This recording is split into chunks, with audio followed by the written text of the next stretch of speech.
Hello, welcome to Conversations with IFS. With me, your host, Jemima Nunoo. Today, we have a very special guest of honor. It is none other than Ghana's second president of the Fourth Republic, His Excellency, President John Agyekum Kufour. Stay tuned for great insights into what a president or former president of Ghana thinks about economic and financial issues. Stay tuned.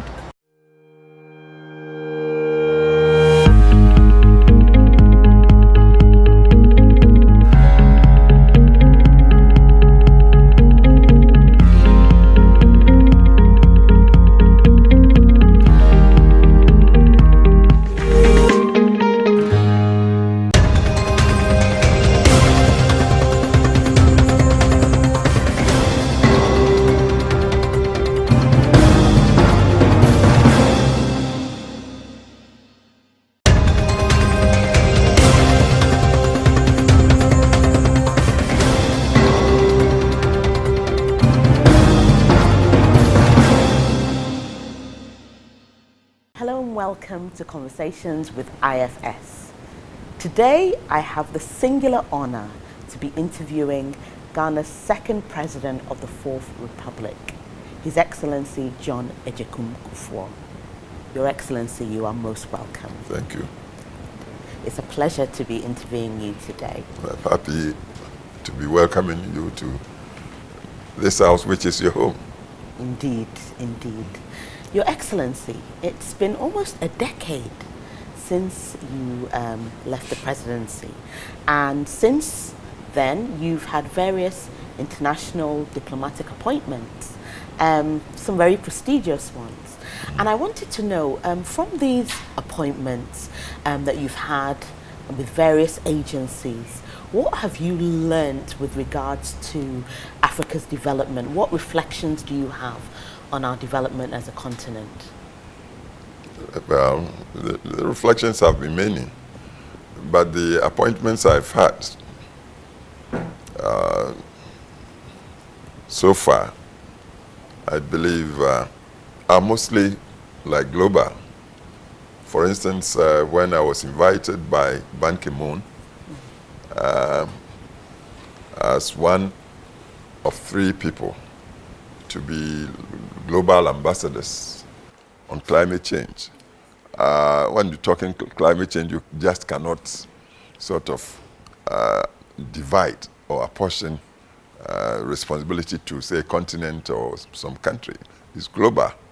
And I was one of the 3 that were appointed. Me, and then Bloomberg of New York, and Stoltenberg, who is now the NATO Secretary General, Director General of NATO. And 3 of us, we were tasked to assist the Secretary General to organize what ended up in COP21 in Paris. Naturally, Africa was included. And I presume I was from Africa, Stoltenberg from Europe, Bloomberg from America. So perhaps I was invited because I came from Africa. But then the work really couldn't be exclusive to Africa. We took a global perspective of things. Similarly, I've been the chair of Sanitation and Water for All globally. I think it's a UN, if you like, agency or NGO, which has a membership of about 94 countries from, again, around the world. The biggest number, again, was from Africa, and it was to do with poverty, environmental sanitation, water pollution, and diseases born out of water. So sanitation and water for all.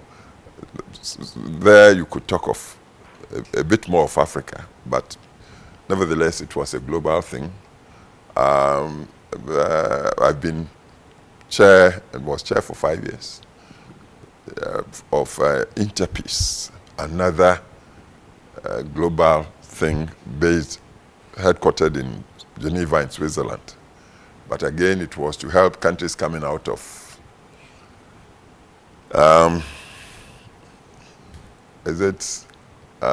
conflicts to try to resolve through dialogue. Global, but again, Africa, as you know, has been the continent that has suffered perhaps the most. But then here, we focused more on Africa. For instance, I went to Ethiopia, I was in Cote d'Ivoire, I was in Liberia, and we talked about other places. What is a reality, though, is that of the continents. Africa, which has been described as the last frontier of human development, not that this is a flattering description, really is still sort of lagging when you're considering global development. When you're talking globalization, the challenge should be how we propel Africa into the mainstream of the continents, moving towards the global village. So yes, we suffer from, is it not too good governance in many of our countries? Economically, even though we sit on so much natural resources, somehow, again, it reflects on poor governance. We are not able to husband the resources to yield the benefits that should come to our people. We trace it straight to, again, leadership. When we say that, it doesn't mean we do not have the human resources. We have very bright and competent people like you sitting here. In every aspect of development, we've got the professionals, engineers, lawyers, medicals, business people, and yet the husbanding has been the real problem for Africa. The Continental Union, African Union, since the beginning of this century,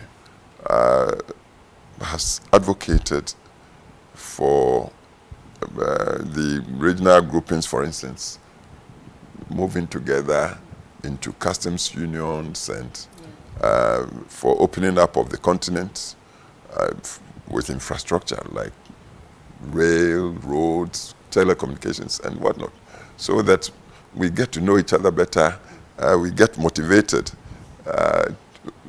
again, to give ourselves the governance that would hasten our movement, accelerate our movement into prosperity and well-being.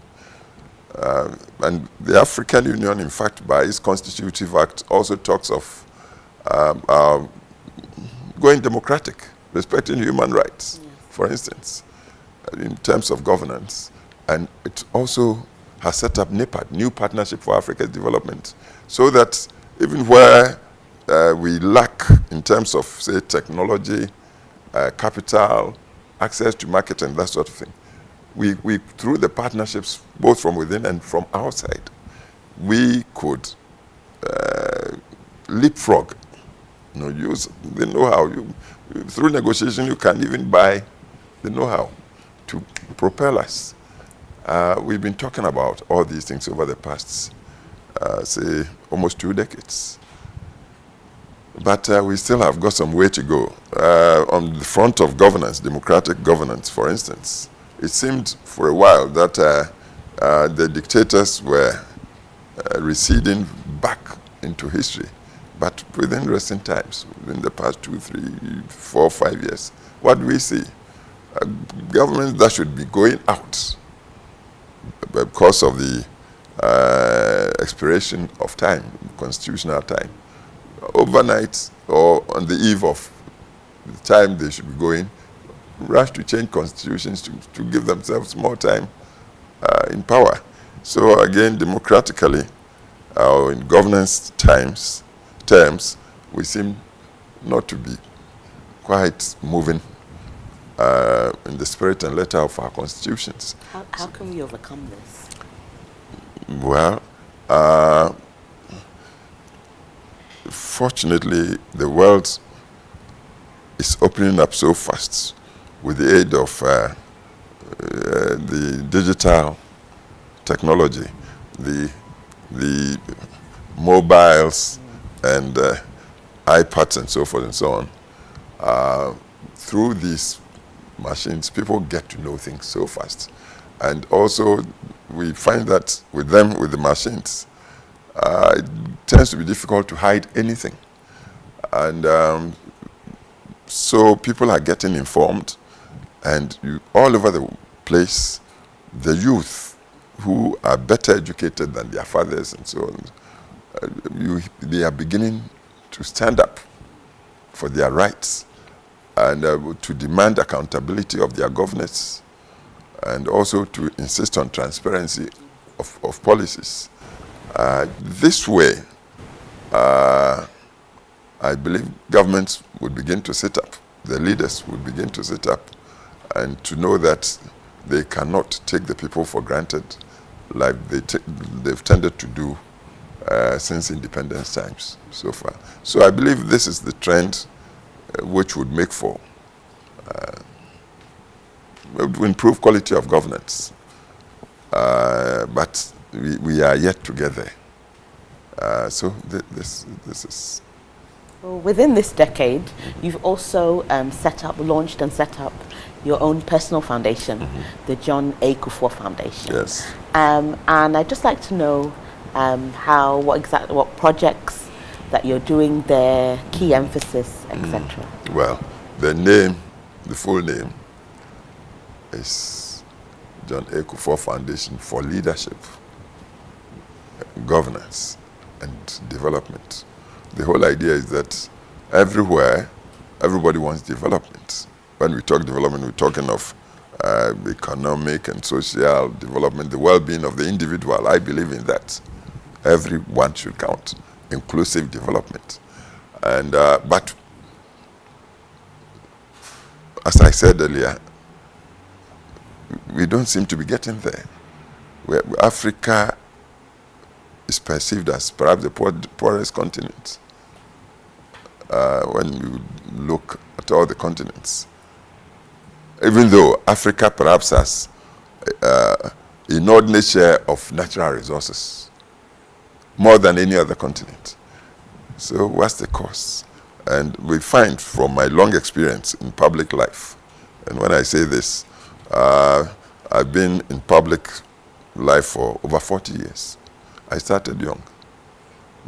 By age 27, I was managing the second city of Ghana, Kumasi. I was the town clerk, city manager, Kumasi. And then by 30, I was member of parliament, and deputy minister of foreign affairs. And I haven't looked back, continued till ended up as president. So I've seen that perhaps the main cause of our sitting on so much and yet remaining so poor is poor leadership.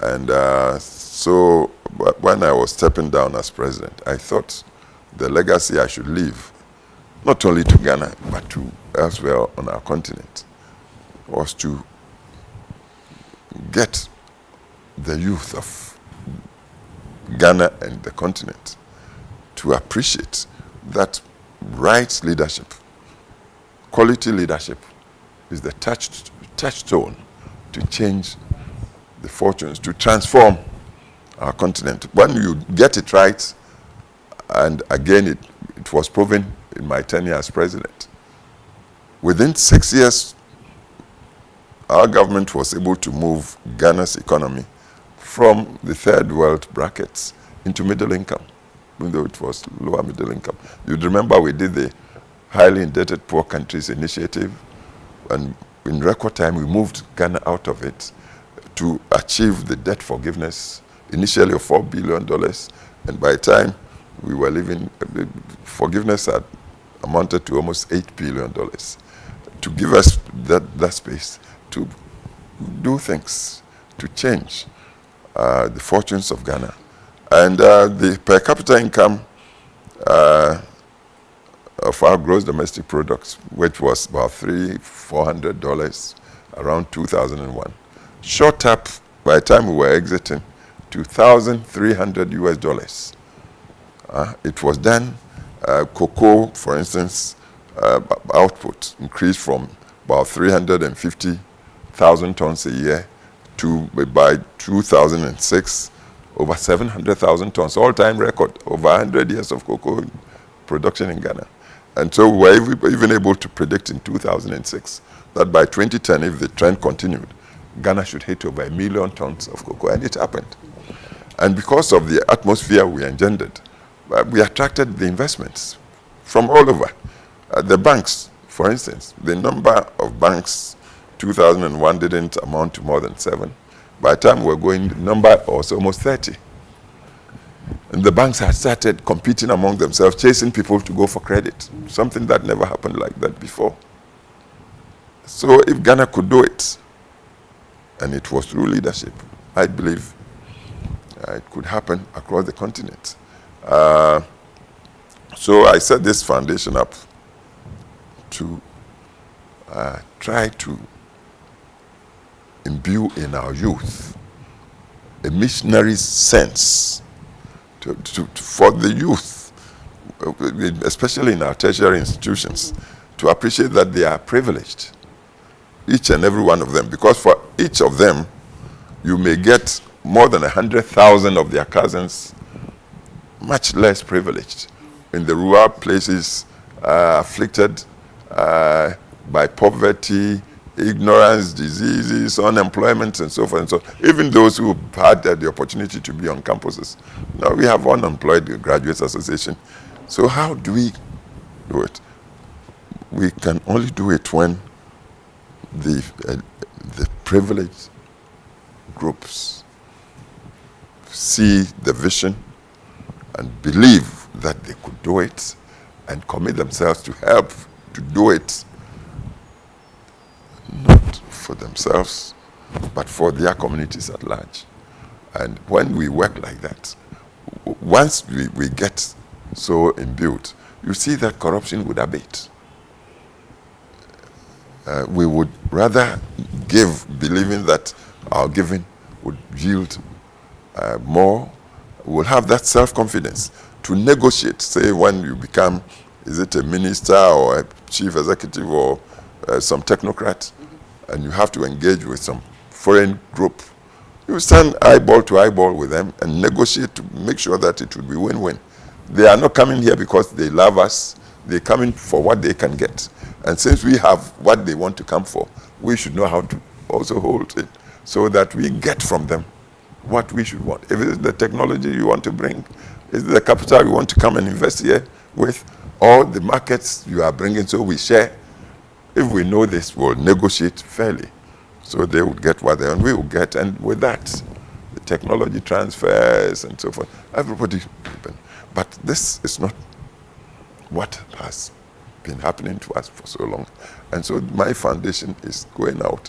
And we've drawn in, and for instance, last year we wanted only 20 students from across, and as many as 1,500 students applied from, I think, about 7 universities in Ghana. I was part of that process. You were yes. part. And once they come, by many times I've been involved with you, I tell them, do you know this country you're aspiring to lead?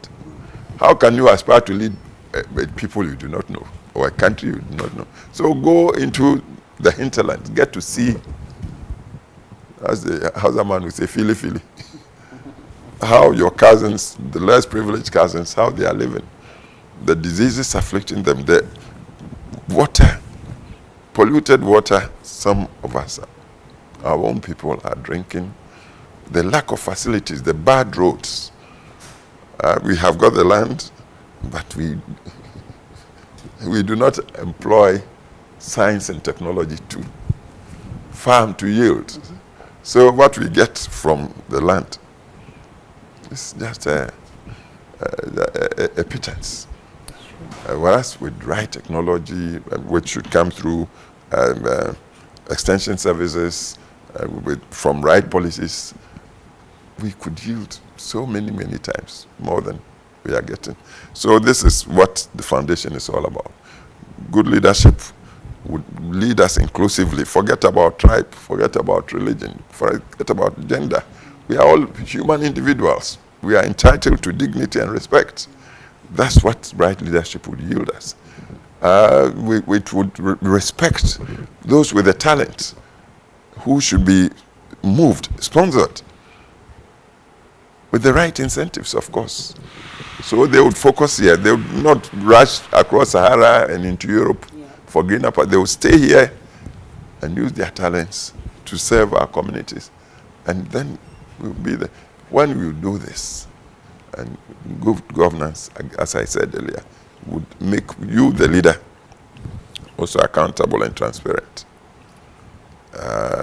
Accountability would force you to be rational. You have to rationalize, justify why this policy. Have you studied through the policy so it will yield the results to benefit everybody? And so when you do this, then you talk development. You know it will be transformational. But talk development that you aspire to from policy that's not well put together. It's like approaching something piecemeal and unintegrated and expecting to get holistic results. It doesn't happen. We must understand. The other thing I want the youth to understand by the foundation is that we happen to be locked into a globe. Now, this globe is one market. You may be from China or from America or from Russia or from Africa, any of our countries. We are all caught in this market. And this is why they say it's competitive world. If we do not position ourselves well to be on top of the forces moving the markets, then we would always be taken advantage of. We become a dumping ground for outsiders, and then our meager resources would always be used, sent out to service already developed economies. The employment that should happen here, we would send outside for Europe to sustain its employment. And here we keep on moaning, oh, we are poor, we can't get the jobs. Now you go there, they kick you out. You are unwanted immigrants. That's not what we want. So if we want transformational development, then I'm telling everybody, get yourselves the leadership that appreciates what's going on in and around us in the world. And the leadership that truly respects us as humans and as individuals. Everybody has something to contribute with. And when such a leadership is in place and it would work efficiently, mobilize all of us, then sooner than later, we'll see the changes, positive changes that will come and yield to the benefit of all of us. Thank you. On that note, I think it's time we take a break. We'll be right back getting more insights from His Excellency John Agyekum Kufour. Stay tuned.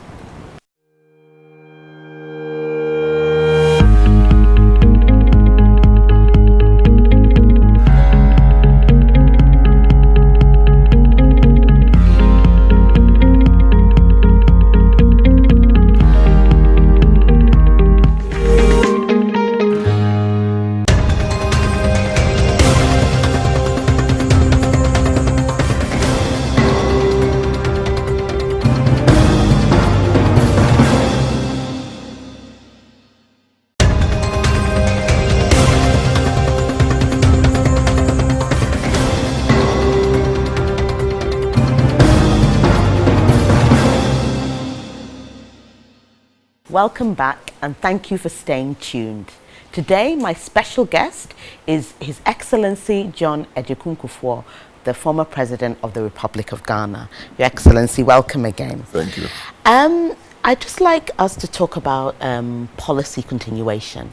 As you know, we live in a very polarized society, especially politically. We're quite divided along political lines. And one of the unfortunate consequences of that is that there isn't really much policy continuation, especially when it comes to economic policy management. And I want to ask your thoughts on that and how we can manage this, how we can overcome it, and not let our political divides affect our policy implementation. I believe we should outgrow our society from the, if you like, schism we started nationhood with, Nkrumah-ists and Dankwa-Buziaists. These are the two main. We should free ourselves from this divide. Because if we continue to enslave our socio-economic development to this split, then I tell you, our economic and social development would be continued to be marked by the stop-go tendency. Yes. Government A comes, it is perceived as Nkrumahist. And incidentally, that side tends to style itself left of center, socialists or social democrats and so forth and so on. And so they come and they might not allow the private sector, for instance, any space to grow. Policies do not engender that trust in the private sector to try to risk and invest. Naturally, when they move out of that of power and the Buziaists come, they too say they are private sector friendly, and then they may launch themselves into policies that they believe might attract investments and allow private sector to work. In due course, and then we've also saddled ourselves with, currently, for instance, a constitution that allows for only 4 years. We are underdeveloped as a nation, economically. 4 years, what can you do to grow the economy? Economy that is here to bring its infrastructure up to par. Roads, energy, water, resources, and so on and so on. At the same time, when so many of our youngsters are unemployed, even those who are employed, they are employed on very meager salaries. They can't make ends meet. And then we are seeing corruption everywhere because everybody must find ways and means to top up on the open pay systems that we are supposed to live. So when you are faced with all these challenges and you have only 4 years, and then you lock yourselves into I'm left, I'm right, I'm this, and you don't get anywhere. So you're saying ideology doesn't have a place? Ideology around the world now. Look, go to communist China today, and you may get the biggest capitalists anywhere. They boast these days that they have more billionaires in China than anywhere in Europe, including Britain, Germany, France. How could it happen like that? And Russia, after the Cold War, doesn't accept that it's left of center. But the sort of capitalism that is also yielding there, oligarchs and so forth and so on, I wonder whether the wealth is sinking to the people at the grassroots there. Britain is like so-so. It's the same for France. America, yes, between the Republicans and the Democrats. But basically, the American system is already so mature with the Wall Street and so forth and so on. So you may even be slightly left of center, but essentially, the system works without the ideological coloration of leaders. Africa I don't think has any business tying itself into any of these isms. Ours should be results-oriented. I'm on record as saying the 4-year term is too short. Yes. Because we are yet to prove ourselves in terms of leadership. So we should rather lengthen the period of governance constitutionally. I'm not preaching dictatorship of any sort. Just give the people a bit more time. So they would get to know the leaders that can really help move the economy forward without sort of depriving the people of their rights to criticize and to take them to task if you are not giving good quality leadership. Okay. By constitution. So I believe we find ourselves in this stop-go situation that's not yielding. One government would come, start policies that would seem like beginning to move the system. And then, because of the excruciating hardships we feel, we throw the government out for the next man to come. And because they are coming with different pretexts, ideological and all sorts of things, they try to reverse. Or they stall what's already in the pipeline to begin something all over. And within 2-3 years, they are also exposed. They are thrown out for the other one to come to restart everything. When you restart in a difficult world, look, I've given the analogy of the guy who went out to make a cassava farm, even poor cassava, lowly cassava. You try to make a cassava farm of any size, 10 acres farm, and see how long it will take to yield and to yield profitably for you. 3-4 years. So how can you expect anybody to govern a whole nation of many unemployed people, meager resources for the rest, with healthcare to attend to, education, and of course, policing, governance generally. And you expect all these things to come together to satisfy the people all within 4 years. So we have problems. What would be your ideal term? Well, when I was in power, even though I had come face to face with these challenges, I was careful, given my knowledge of our continent, full of so-called strongmen who just wouldn't give space to criticism and who nevertheless couldn't yield, deliver on socio-economic policies. I was careful not to say term or tenure should be lengthened. Because clearly people would have said, this man wants to perpetuate himself. Another strong man in the offing. I didn't want that because... so I waited till I was stepping down as president. And I told Parliament that at least it should be 5-year term. And if, say, within the 5 years, people were getting convinced that given more time, the government could do solid, sustainable governance to better the system, then they should vote for the government again to continue for the next 5 years. 2 terms, making up 10 years, I might accept. Some might say perhaps even 5 years might be too short. 6 years twice, but that's open to debate. But again, it would also depend on the individuals who become our leaders, the competence we see in them for us to entrust them with power. But definitely 4 years, to me, is too short. Okay. One of the other challenges that you often talked about, especially whilst being president, was the issue of the public sector.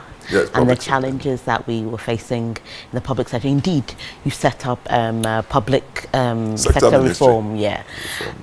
So I want to see your thoughts about currently, have we managed to remedy some of these challenges? How far have we come? We've been talking about them, but I still think it's not taken off the way it should take off.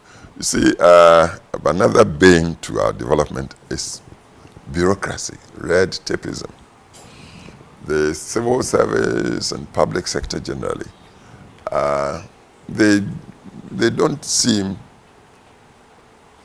to appreciate that the public sector and private sector are like the two sides of one coin, common coin, heads and tails, but one coin.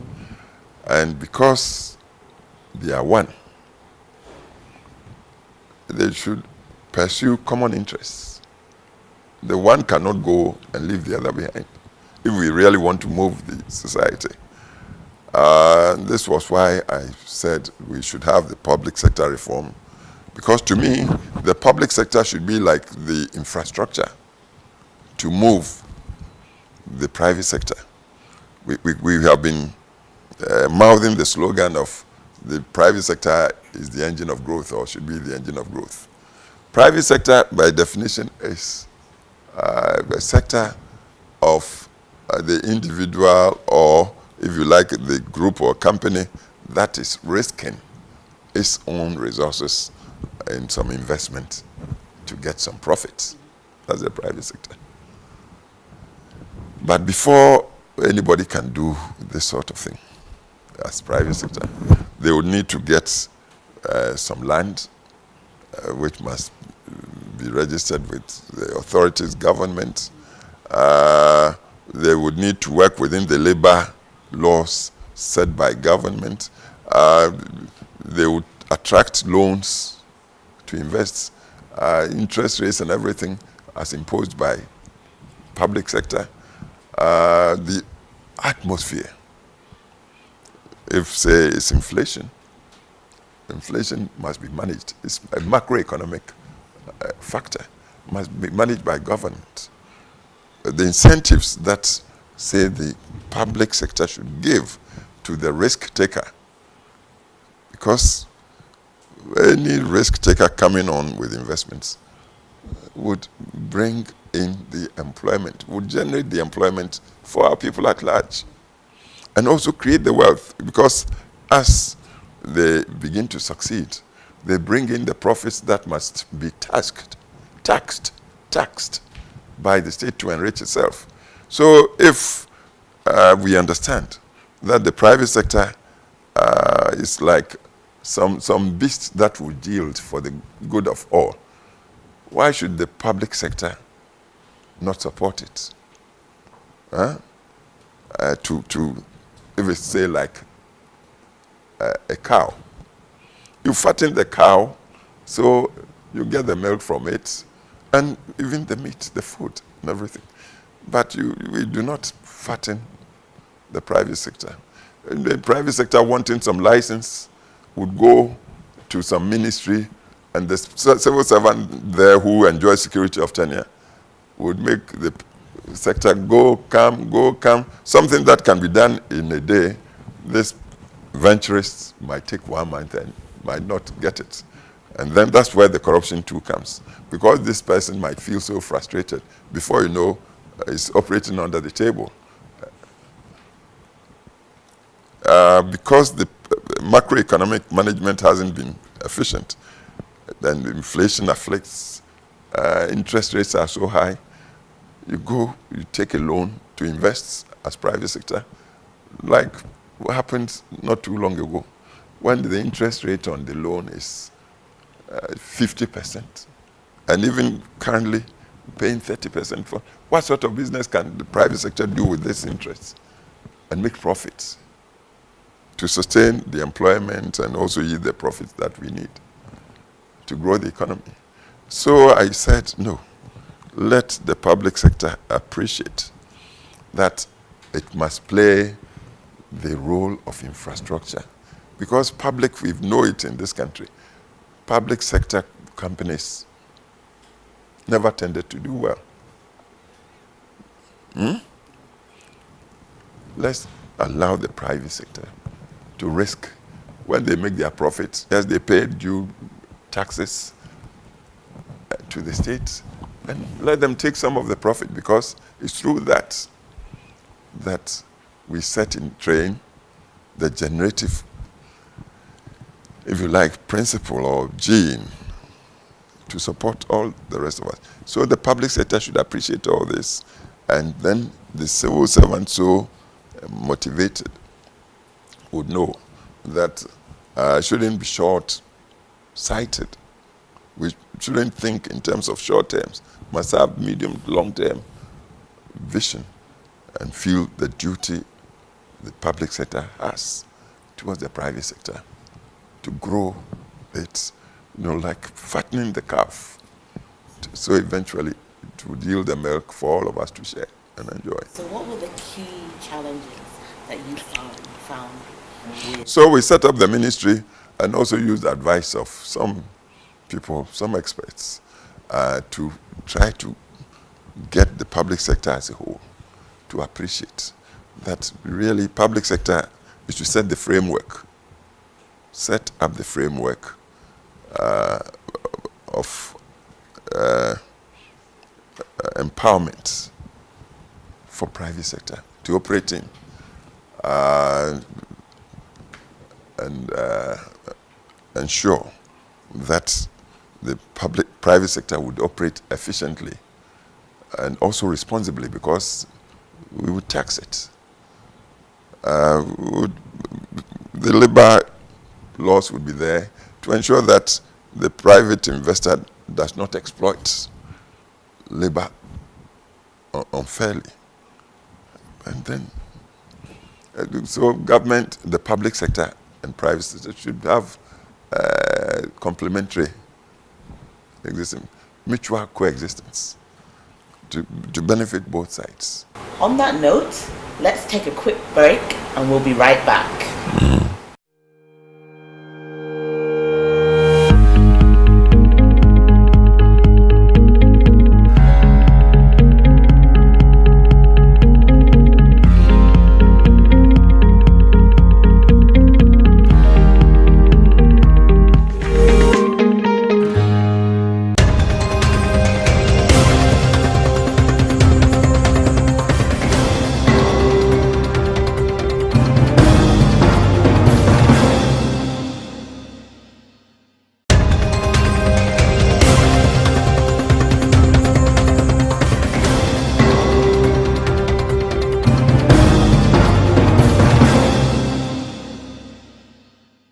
Welcome back to Conversations with IFS, with me, your host, Jemima Nunoo. In this session, we have His Excellency, President John Agyekum Kufour, as our guest of honor. So, President, welcome back again. Thank you. In our previous section, we were talking about public sector reform. Yes. I'd like us to home in on public financial management. A very important topic and one that's often debated. And now we're looking at providing a fiscal council to oversee public financial management. And I wanted to find out, what do you think about creating yet more bureaucracy to oversee bureaucracy? Well, I thought we already had a National Planning Commission. And it's not just for physical planning. Fiscal, in terms of budgetary controls, I think should all be part of this National Council. So if we are not careful, we keep on multiplying the commissions and adding up more bureaucracy and stifling initiative and that sort of thing. So I will be very careful about that. What I would rather think of is like in our time in office, we set up the Investment Advisory Council, composed of the private sector, public sector, civil society organizations, and we used to meet in Akosombo, I think once or twice a year, where we would invite, the president himself would attend, and ministers would go with him, and then meet representatives from, say, the banks, the industry, commerce, some from outside Ghana even, to sit. And then, in a way, the government would be picked to expatiate on policy. Why are you doing policy A? And so the minister concerned would come, explain to the audience of all these people. And after the minister's statement, the floor would be open. And the discussions were so open and direct. Government would be criticized. Of course, criticism would be constructive. There we didn't allow partisanship of any sort. And that arrangement worked so well, but it wasn't instituted into another commission. If you are getting me. The council was there, all right, but it wasn't like another commission or a new bureaucracy. Government wanted to hear about the impact its policies or laws were making, because we thought the investors, we wanted to give space and comfort to the investors. But in terms of fiscal counsel, that's where the budget really issues from. When the government comes in, it comes in with manifesto, to do this to education, to health, to infrastructure, to governance in terms of security, law and order management, support for, say, the legislature, judiciary, the executive, and so forth and so on. How do you do these things if you are not able to raise the revenue? Main sources of revenue to government would be taxation. And then perhaps levies and royalties and things like that. They don't tend to add up to the full needs of government. So, and then once even the budget is done, presented and is approved, it locks the government into spending within the budget. This is where the debt issue comes in. Invariably, government overspends. And then when you are talking of gross domestic product, and you have an overhang of debt up to a certain degree, where if you are not careful, then you sort of land the system into another highly indebted poor country. So that's an aspect. But for government to be able to raise the revenue by the norms as given in what I tried to say, government should ensure that as many of the citizenry as should be taxable are taxed. Here in Ghana, we have formal and informal sectors. The formal sector is so limited and restricted, yes, and so they get overtaxed. The informal sector, government doesn't know the full extent of the informal sector. Go to Makola markets, go to trotro stations, and they are making a lot of money, but how do you track them? We do not know them. It's only now government is trying to do the Citizens ID, and with the digital age, then perhaps everybody could be traced. And when everybody is contributing this way, you'd see that the tax element might not be as choking as it has been so far to those who pay regularly. The tax would be, the net would be so widespread, and everybody paying might help increase the volume of revenue from taxation to assist government in doing. So if there should be a council, it should be the council that would enable government to see how to raise revenue for budget without overburdening the citizenry.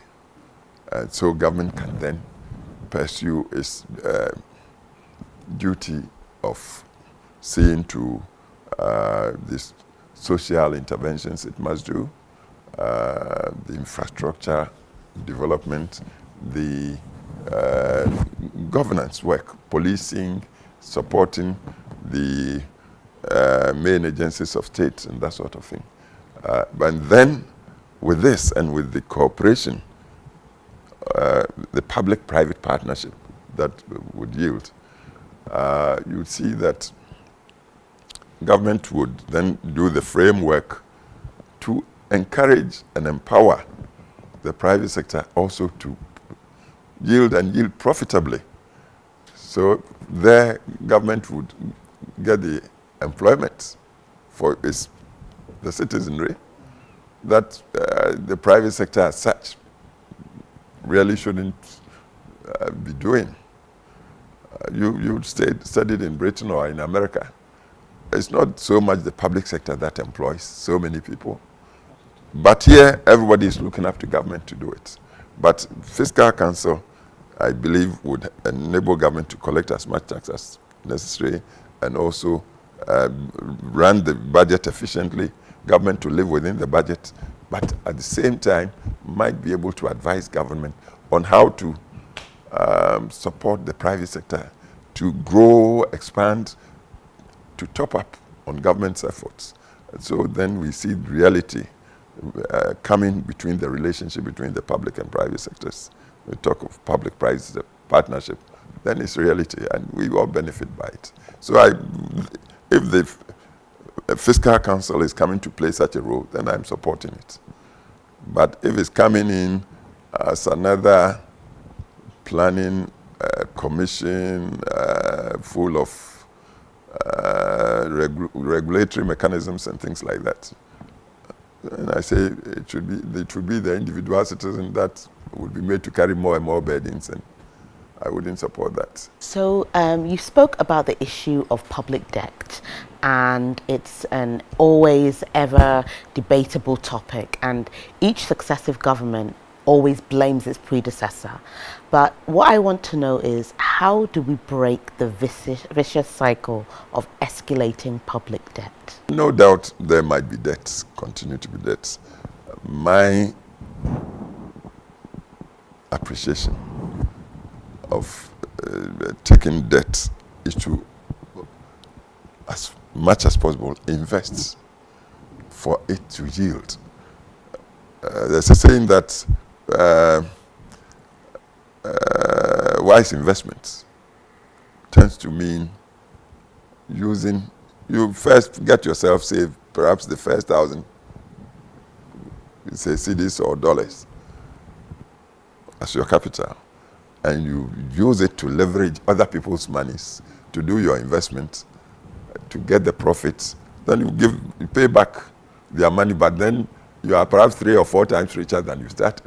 Your smartness comes in fact, that you saved your capital to leverage their money. It should be the same with the public. Unfortunately here, we tend to, as politicians, we come in with manifestos promising heaven and earth to the people. You come in and again with a tenure of 4 years. Everybody is waiting. Yes, you said you do this, you make the roads, you give the water, give electricity. And so you are stampeded to try to do these things. The budget really hasn't got the money. The revenue is not there. So you go borrow. And if you're going to do all these things and you cannot charge economic prices, immediately you are sinking deeper and deeper into debt. And at the end of the day, your budget gets overweight by debt. And then they say debt GDP ratio has risen to so much, so you're becoming insolvent as a nation. Creditors will not look at you, and then you are in economic crisis. This is what has happened to us over and over. And when it gets like that, your currency slips, you are getting deeper into inflation, the banks, everybody holds back, and interest rates are going. So it's a very convoluted challenge. But for us to straighten up, we have to look at the tax system. Fiscal arrangements, we have to look critically. And the digital age should be used, the ID, national ID, so we know all Ghanaians, all their... So we close the gap between the formal and informal sectors. So everybody would bear their part of the burden of resourcing our nation, our state. And I believe that we should see taxation getting manageable. And with that, and also with accepting that definitely the state or the public needs the private sector as partner. We create the atmosphere with incentives and all to allow investments to come in. As they come in, they're coming in to create more wealth. They are coming in to create employment for our people. And you employ, you have to pay. You spread the wealth to people, meaning more people will also contribute to the tax revenue. And with that, you see that successive governments will learn to live within their budgets, so they wouldn't take more and more debts, which then do not prove rational and profitable. You don't do it all of a sudden. It will come, but with the right policies, I think we will get there. The private sector is the engine of growth. I believe this is the real meaning of it. Let the private sector work. We haven't allowed the private sector enough to work. So let the private sector work, and then it becomes the milk cow. You grow it, and then the state will take, and then the arrangements for investments, for instance, the infrastructure, the tolling system. You allow somebody, some private sector, to come and do the roads, of course, always on negotiation, so that this person, even as he's investing to make his profit, would not overcharge, say, the public in using a road that should be there for the general public. But the tolling system has been done by other people. So the things that so far we've expected the state to do, the state would find a way to draft in the private sector to do. Like, you want to do the road? All right, build, operate, transfer. You do it, but this is the tariff I allow you to work your feasibility to see if you can pay for yourself within 20 years, but at such and such a rate. Government taking into account how much the public can pay using that road. Before you know, we've got the road without government having to overtax people to go and do the road like we've done so far, or to give the electricity as we've done so far, or to support whatever systems. All these things should come in, and government should know how to do it. But we shouldn't bottle everything up with the state doing the farming, the state doing the factories, the state doing the shipping like before. You do that, you dissipate resources, and since politicians come and go, you come and you create your ideal thing. Within 4 years, you are kicked out. I come, and that's not the way I see it. I start everything afresh, and then we put the nation into deeper mess all the time. That's not how we should do it. We should all agree that we are a nation of stakeholders, the state included. The state's thing is to raise the revenue, to give law and order, to create the enabling atmosphere, the regulatory mechanisms for all of us to fit in somewhere, including the private sector. Let the private sector grow. Let it yield the results we want, so we can tax it more. So it will bring in the employment for our youth. Everybody would get some resources. And then the state's role gets reasonably limited. Ensuring security, yes, that one state. Perhaps some major roads, education, healthcare. At everything else, let others. We shouldn't begrudge some businessman making some profits. No. Only we should ensure as he makes profits, he will pay due tax. Well, Your Excellency, thank you very much for these insightful comments and your inputs. We're very grateful. Thank you. Thank you so much for viewing Conversations with IFS. I look forward to seeing you next week. Have a good day.